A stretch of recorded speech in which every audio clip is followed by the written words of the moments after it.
बिस्मिल्लाहिर्रहमानिर्रहीम अस्सलाम वालेकुम वरहमतुल्लाहि वबरकातुहू। मैं हूँ Sadia but from fantastic forex. आज हम अपनी इस वीडियो में टेक्निकल एनालिसिस के बारे में बात करेंगे। टेक्निकल एनालिसिस आज के वक्त में बहुत अहम और मशहूर है। कुछ वक्त से इसका इस्तेमाल और अहमियत बहुत ज़्यादा हो गई है। टेक्निकल एनालिसिस से मार्केट के पास्ट से प्रेजेंट और फ्यूचर के बारे में आगाही मिलती है। टेक्निकल एनालिसिस मार्केट में होने वाली प्राइस मूवमेंट और वॉल्यूम की वजह से आने वाले फ्यूचर के बारे में हमें बता सकता है। टेक्निकल एनालिसिस से ये पता चलता है कि पास्ट में मार्केट में ऐसा हुआ था और नेक्स्ट फ्यूचर में भी ऐसा हो सकता है या नहीं। तो इसमें हम देखेंगे कि टेक्निकल एनालिसिस क्या है और ये कैसे काम करता है और हमें ट्रेडिंग करते वक्त टेक्निकल एनालिसिस सीखना क्यों ज़रूरी है। पहले आप वीडियो को लाइक करें, चैनल को सब्सक्राइब करें ताकि हर नई आने वाली वीडियो की अपडेट आपको फ़ौरन मिल जाए। आप हमें Facebook, WhatsApp, Twitter, Instagram, Telegram हर जगह फॉलो कर सकते हैं। आप हमारे ब्रोकर के साथ रियल ट्रेडिंग अकाउंट भी बना सकते हैं। अकाउंट क्रिएट करने के बाद हमें व्हाट्सएप करें, हम आपको अपने VIP ग्रुप में ऐड करेंगे जहां आप फ्री सिग्नल्स और हर तरह की अपडेट रिसीव करेंगे, वो भी बिल्कुल फ्री। इन सब का लिंक डिस्क्रिप्शन में मौजूद है। सबसे पहले हम बात करते हैं कि टेक्निकल एनालिसिस क्या है। आपने कई बार टीवी में ये या बादलों की न्यूज़ के बारे में सुना होगा कि आज बादल रहेंगे, आज धूप होगी या फिर आने वाले दिनों में बारिश भी हो सकती है। हवाओं का रुख देकर आने वाले 24 घंटों में कैसा मौसम रहेगा और कहाँ बारिश होगी और कहाँ मौसम साफ़ रहेगा, इसके बारे में पता चल जाता है। मौसम की बात इसलिए की जा रही है क्योंकि टेक्निकल एनालिसिस भी कुछ इसी तरह से काम करता है। टेक्निकल एनालिसिस में आप बादलों को, कैंडल और हवा के रुख को आप ट्रेंड समझ लें, जो कि टेक्निकल एनालिसिस में चार्ट होता है, जो कि मार्केट की प्राइस की मूवमेंट को शो करता है। और टेक्निकल एनालिसिस की मदद से हम इस मूवमेंट जो कि मार्केट में प्राइस की वजह से होती है, इसकी मदद से हम आने वाले वक्त का पता लगा सकते हैं। जैसे कि जब हवा का रुख बदलता है तो बादल का रुख भी बदल जाता है, उसी तरह जब टेक्निकल एनालिसिस में कैंडल का रुख बदलता है तो मार्केट का ट्रेंड भी बदल जाता है। आसान लफ्ज़ों में ये भी कह सकते हैं कि चार्ट की मदद से मार्केट में होने वाली मूवमेंट का पता लगाने के तरीके को टेक्निकल एनालिसिस कहते हैं। इस तरह 3 तरह के चार्ट होते हैं लाइव चार्ट, बार चार्ट और कैंडलिस्टिक चार्ट। लाइव चार्ट सबसे आसान चार्ट है। वीडियो में आप लाइव चार्ट देख रहे हैं। लाइव चार्ट में हर दिन का क्लोज प्राइस देखा जाता है, मतलब कि सिर्फ क्लोज प्राइस, लेकिन दिन के वक्त के हाई और लो प्राइस को शो नहीं करता, इसलिए ज़्यादातर लोग इसका इस्तेमाल नहीं करते। टेक्निकल एनालिसिस में बार चार्ट को आप इस तरह नज़र आएगा जैसे कि आप वीडियो में देख रहे हैं। इस खड़ी लाइन का सबसे ऊपर वाला पॉइंट दिन के हाई को शो करता है और नीचे वाला पॉइंट दिन के लो प्राइस को शो करता है। इस लाइन के लेफ़्ट साइड की लाइन जो ओपन प्राइस को शो करती है और राइट साइड की लाइन क्लोज प्राइस को शो करती है। लाइन चार्ट की निस्बत बार चार्ट ज़्यादा फ़ायदेमंद है क्योंकि ये दिन का हाई और लो प्राइस को शो करता है। ओपन और क्लोज प्राइस को भी ये शो करता है, जबकि लाइन चार्ट में ये चीज़ें शो नहीं होती। कैंडलस्टिक चार्ट का टेक्निकल एनालिसिस में बहुत अहम रोल है। दुनिया भर में सबसे ज़्यादा ट्रेडर इसी चार्ट का इस्तेमाल करते हैं। इसको जापानी कैंडलस्टिक चार्टिंग के नाम से भी जाना जाता है। इसमें बार चार्ट की तरह हाई, लो, ओपन और क्लोज प्राइस होते हैं। अब हम बात करते हैं टेक्निकल एनालिसिस किस तरह काम करता है। मान लें कि आप किसी अनजान शहर में ट्रैवलिंग कर रहे हैं। अनजान रास्ते पर नक्शे के बगैर आप जा रहे हैं, तो इसमें आपको गुम हो जाने का डर होगा या गलत रास्ते पर चले जाने का डर होगा। कुछ इसी तरह टेक्निकल एनालिसिस काम करते हैं। मतलब कि टेक्निकल एनालिसिस में चार्ट आपके लिए एक तरह से नक्शे का काम करता है। अगर आप चार्ट के एनालिसिस किए बगैर ट्रेडिंग की तो फिर आपके लिए ये ख़तरनाक बात है। टेक्निकल एनालिसिस में चार्ट हर प्राइस की मूवमेंट शो करता है। इससे आप ये जान सकते हैं कि प्राइस की नेक्स्ट मूव किस तरफ होगी। इस तरह कम वक्त के ट्रेडर्स के लिए ये बात ज़रूरी है कि उसको पता होना चाहिए कि कहाँ सपोर्ट बनेगा और कहाँ रेजिस्टेंस। ये सब इंफॉर्मेशन चार्ट से हासिल की जा सकती है। इस तरह चार्ट का टेक्निकल एनालिसिस करके ट्रेडिंग की गई तो फिर लॉस का डर नहीं रहता। हमें टेक्निकल एनालिसिस सीखना क्यों ज़रूरी है? इसकी मिसाल ये भी हो सकती है कि अगर किसी मुल्क में जंग हो जाए तो आपके पास फ़ौज भी दूसरों के मुकाबले में ज़्यादा हो लेकिन आपके पास हथियार ना हो तो फिर आपकी जीत मुमकिन नहीं। इसी तरह आप शेयर्स को अपने दुश्मन समझें और टेक्निकल एनालिसिस को अपना हथियार, और आपकी रकम, आपकी वजह, आपकी जमा पूंजी, आपकी जमा पूंजी आपकी फ़ौज है। इस तरह अगर आपके पास बहुत ज़्यादा पैसा हो लेकिन आप बिना टेक्निकल एनालिसिस के अपना पैसा नहीं बचा सकते और इससे प्रॉफिट भी नहीं ले सकते। बिना टेक्निकल एनालिसिस के आपका पैसा डूब जाएगा। कहने का मतलब ये है कि टेक्निकल एनालिसिस हर हाल में ज़रूरी है। अगर आप अपनी रकम से प्रॉफिट चाहते हैं तो इस तरह कोई भी इंसान अपना नुकसान नहीं चाहता। जितना हो सके टेक्निकल एनालिसिस का इस्तेमाल करें, इसको सीखें। गलती मार्केट या किसी और की नहीं होगी, गलती आपकी ही होगी अगर आप टेक्निकल एनालिसिस का इस्तेमाल नहीं करते। टेक्निकल एनालिसिस का सबसे पहले इस्तेमाल जापान में हुआ था, जिसके मुताबिक टेक्निकल एनालिसिस के दो बड़े हिस्से होते हैं, सप्लाई और डिमांड, जो कि टेक्निकल एनालिसिस का एक अहम हिस्सा है, इसके लिए इम्पोर्टेंट हैं। अब हम समझते हैं कि सप्लाई और डिमांड किस तरह टेक्निकल एनालिसिस के लिए अहम है। जब किसी चीज़ की सप्लाई कम हो और डिमांड ज़्यादा हो तो इसमें चीज़ का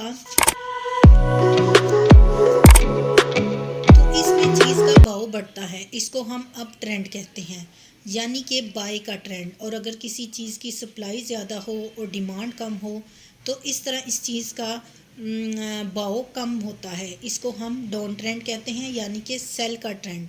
और अगर सप्लाई और डिमांड एक जैसे हों तो इसको हम साइड वे ट्रेड भी कहते हैं।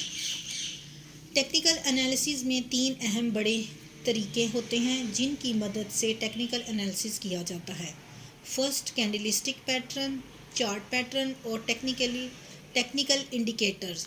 सबसे पहले हम कैंडलस्टिक पैटर्न्स को देखते हैं।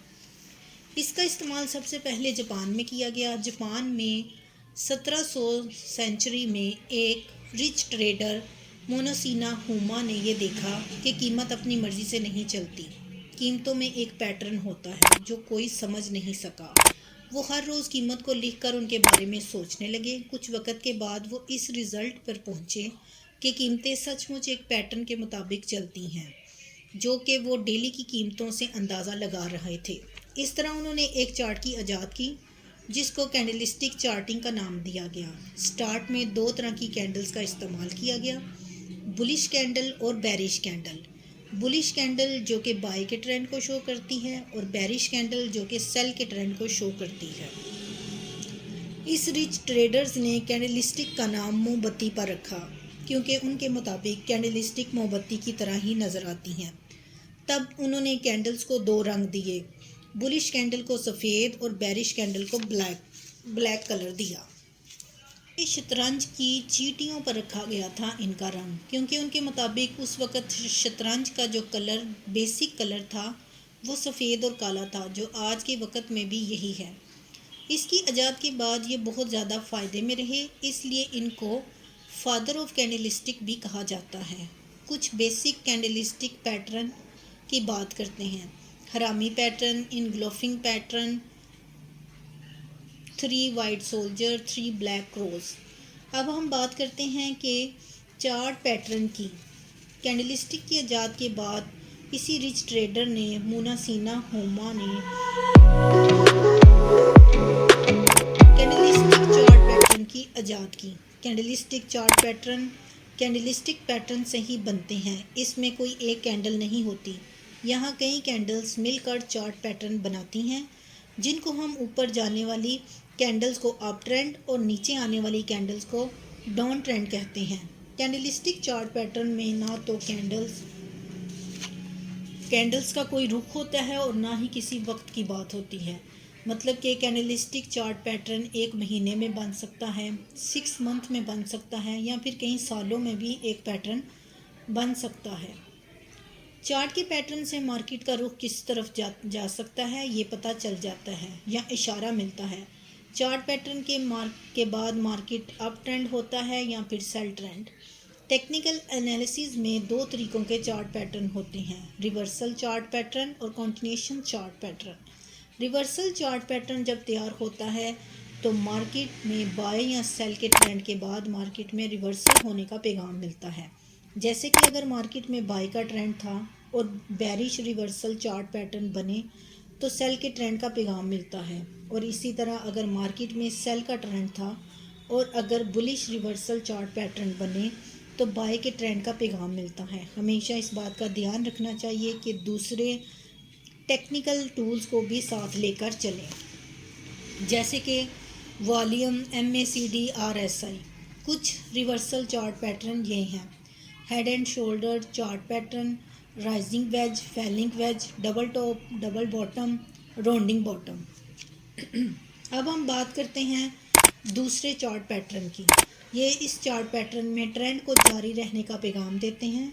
जैसे कि अगर बाय का ट्रेंड है और बुलिश कंटिन्यूएशन चार्ट पैटर्न बन गया है तो मज़ीद बुलिश का ट्रेंड रहेगा। इसी तरह अगर सेल का ट्रेंड है और बेरिश चार्ट पैटर्न बना है तो मज़ीद बेरिश का ट्रेंड रहेगा।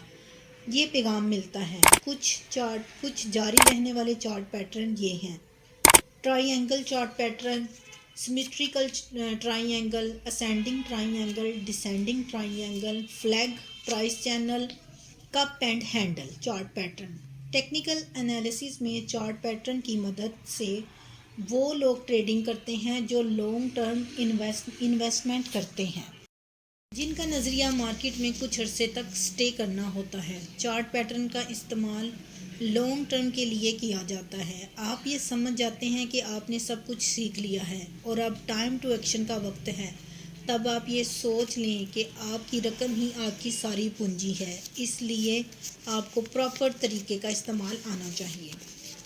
अब हम टेक्निकल इंडिकेटर्स की बात करते हैं। कैंडलस्टिक पैटर्न और चार्ट पैटर्न की अहमियत को बढ़ाने और मार्केट के रुख के बारे में मदद करते हैं। टेक्निकल इंडिकेटर्स टेक्निकल एनालिसिस का सबसे अहम हिस्सा हैं। टेक्निकल इंडिकेटर के बारे में जान लेना मतलब कि टेक्निकल एनालिसिस में महारत हासिल कर लेना है। टेक्निकल एनालिसिस में कई तरह के इंडिकेटर्स होते हैं। इसमें से सभी कभी ना कभी काम करते हैं, लेकिन हर एक इंडिकेटर हमेशा काम नहीं करता। अगर हर एक इंडिकेटर हमेशा काम करने लग जाए तो हर ट्रेडर सिर्फ उसी का इस्तेमाल करेगा। अलग अलग इंडिकेटर्स अलग अलग वक्त पर काम करते हैं, लेकिन मार्केट में हर इंडिकेटर्स के बारे में इल्म होना ज़रूरी है, क्योंकि अगर आप सभी इंडिकेटर्स का इस्तेमाल करेंगे तो आप कंफ्यूज हो जाएंगे। कुछ टेक्निकल इंडिकेटर्स ये हैं जो हर एतबार से अच्छा काम करते हैं, MACD, RSI, Bollinger band, ADX, super trend और मूविंग एवरेज। दो तरह के इंडिकेटर्स होते हैं, लीडिंग इंडिकेटर्स और लैगिंग इंडिकेटर्स। लीडिंग इंडिकेटर्स अपने नाम की तरह ही बर्ताव करता है। मार्केट में ओवरबॉट है या फिर ओवरसोल्ड है, इसकी इंफॉर्मेशन के लिए ये इंडिकेटर्स इस्तेमाल किए जाते हैं। ये उन ट्रेडर्स के लिए बहुत ही फ़ायदेमंद हैं जो शॉर्ट टर्म में काम करते हैं या ये ठीक से इंडिकेट करते हैं। इसमें RSI, इनका फ़ायदा ये है कि बाय और सेल पहले ही इंफॉर्मेशन मिल जाती है। जब मार्केट में सेल का ट्रेंड हो तो ओवरसोल्ड के बाद बाय करने का मौका देता है, और इसी तरह जब मार्केट में बाय का ट्रेंड हो तो ओवरबॉट के बाद सेल करने का मौका देता है। लेकिन ये कभी कभी ठीक तरह से इंडिकेट नहीं कर पाते, जिससे नुकसान का अंदेशा होता है। इसी तरह लैगिंग इंडिकेटर्स मार्केट में ट्रेंड के साथ चलने वाले इंडिकेटर्स हैं। ये इंडिकेटर्स लंबे वक्त के लिए इस्तेमाल किए जाते हैं। ये लॉन्ग टर्म में बहुत ही अच्छा काम करते हैं। फ्यूचर में आने वाले ट्रेंड के बारे में नहीं बता सकते, लेकिन ये इंफॉर्मेशन देते हैं कि मार्केट किस तरफ जा रहा है, एक वक्त में कहाँ पर सपोर्ट लेते हैं या फिर कहाँ पे रेजिस्टेंस बनाते हैं। हर ट्रेडर इसकी मदद से ट्रेड कर सकता है। इन इंडिकेटर्स में moving average, MACD, lagging indicators का सबसे बड़ा फ़ायदा ये है कि इसमें ट्रेंड पकड़ने की सलाहियत होती है। ये इंडिकेटर मार्केट में अप ट्रेंड और डाउन ट्रेंड के वक्त अच्छा काम करते हैं। इन इंडिकेटर्स में बहुत कम ट्रेडिंग सिग्नल मिलते हैं, लेकिन जब मिलते हैं तो वो भी बहुत थोड़े होते हैं। ये सुस्त शेयर्स में अच्छा काम नहीं करते। ये हैं टेक्निकल एनालिसिस के 3 पार्ट्स। उम्मीद है कि आप यहाँ तक क्लियरली आपको हर चीज़ समझ में आ गई होगी और आपको समझ में आ गया होगा ये तीनों पैटर्न्स ही फ़ायदेमंद हैं, क्योंकि ये तीनों ही आपस में मिलकर काम करते हैं। आपको इन तीनों पैटर्न्स के बारे में इल्म होना ज़रूरी है। ट्रेडिंग के सॉफ्टवेयर में सब पैटर्न मौजूद होते हैं। आप इनकी इसी तरह की सेटिंग के साथ भी इस्तेमाल कर सकते हैं और अपनी मर्ज़ी से भी इनकी सेटिंग को चेंज कर सकते हैं। बस आपको इनका इल्म होना ज़रूरी है।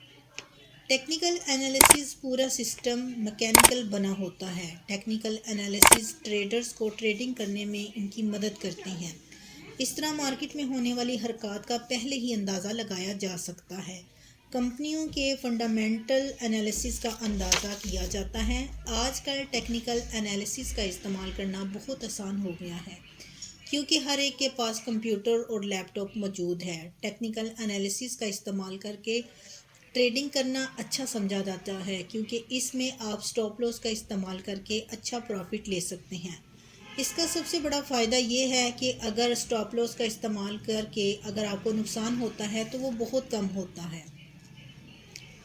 अब हम टेक्निकल एनालिसिस की बात करते हैं, मतलब कि टेक्निकल एनालिसिस की क्या लिमिट्स हैं। टेक्निकल एनालिसिस एक साइंटिफिक थ्योरी नहीं है जो कि हर बार काम करे, हर बार आपको प्रॉफिट मिले, क्योंकि ये सिर्फ आने वाले वक्त के बारे में इशारा देता है।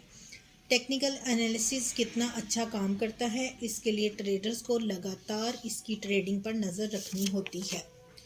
टेक्निकल एनालिसिस सीखना बहुत आसान है, लेकिन इसका इस्तेमाल बहुत ही मुश्किल। इसलिए बाज़ औक़ात फ़ायदे होते होते नुकसान भी हो जाता है, क्योंकि हर बार ये एक जैसा काम नहीं करते। इसलिए अगर आप कोई सेटअप बना रहे हैं ट्रेडिंग के लिए तो उसका इस्तेमाल आपको आना चाहिए। अगर आप चार्ट देखते हैं तो कौन सा ब्रेकआउट होता है आपको फ़ौरन पता चल जाता है, तो इसी तरह आप मार्केट से बाहर निकल सकते हैं कम लॉस के साथ। इसी तरह का काम सब कंपनीज नहीं करती, इसलिए हमें फंडामेंटल एनालिसिस और टेक्निकल एनालिसिस दोनों को साथ रख कर काम करना चाहिए। फंडामेंटल एनालिसिस कितना भी अच्छा क्यों ना हो, लेकिन इसकी कमी और खामी को टेक्निकल एनालिसिस ही पूरा कर सकता है।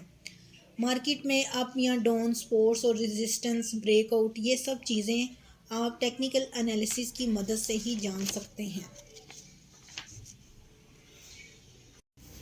इसी तरह आपको टेक्निकल एनालिसिस के बारे में इल्म होना ज़रूरी है अगर आप ट्रेडिंग करते हैं। फ़र्क सिर्फ ये है कि ट्रेडिंग करते वक्त जो इन्वेस्टर हैं वो फंडामेंटल एनालिसिस का इस्तेमाल करते हैं और ट्रेडर्स जो उनसे हैं वो टेक्निकल एनालिसिस का इस्तेमाल करते हैं। लेकिन आप इन दोनों तरीक़ों को माइंड में रखें और फिर मार्केट पर काम करें, तभी आप प्रॉफिट ले सकते हैं। मुझे उम्मीद है कि आपको टेक्निकल एनालिसिस अच्छी तरह समझ में आ गया होगा। वीडियो पसंद आए तो लाइक ज़रूर करें। शुक्रिया। अल्लाह हाफिज़।